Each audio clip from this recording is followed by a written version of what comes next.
हार्दिक बंधन, अभिनंदन। जय भीम, जय भीम आर्मी।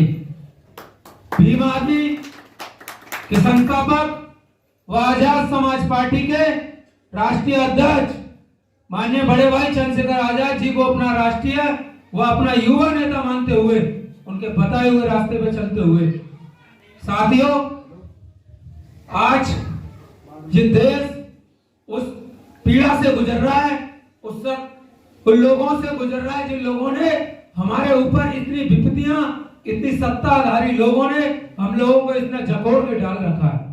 जो भाई भाई से लड़ाने का काम कर रहे हैं, जो बहन बहन से लड़ाने का काम कर रहे हैं, परिवार में सुख शांति देने नहीं दे रहे हैं, ऐसे लोगों से लड़ने के लिए, ऐसे लोगों से छुटकारा पाने के लिए हमारे बीच में एक विकल्प के रूप में हमारे बड़े भाई माननीय चंद्रशेखर आजाद जी, जो दिन रात 24 घंटे अपने परिवार को, अपने बच्चों को, अपनी मां को, अपने पिताजी को छोड़ के इस समाज के लिए निकले हुए।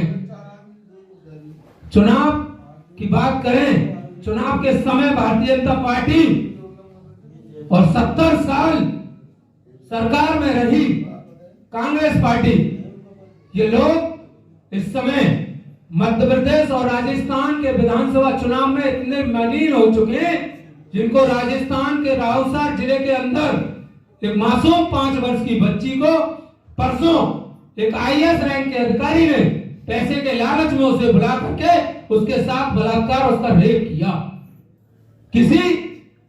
ना तो किसी कांग्रेस के किसी व्यक्ति ने जाकर के उस पीड़ित परिवार को, उस पिताजी के उस बाप को, उस बेटी के पिता को, उस बेटी की मां को किसी ने आंसू पहुंचने तक नहीं गए। न भारतीय जनता पार्टी के लोग पहुंचने गए। अगर कोई गया इस चुनाव को छोड़ करके, अपनी राजनीतिक अपनी रैली को छोड़ करके, भाई चंद्रशेखर आजाद जी रात को 12 बजे उस पीड़ित परिवार के मां के आंसुओं को पहुंचने के लिए पहुंचे। ये दर्द ये आंखों में झलकता है।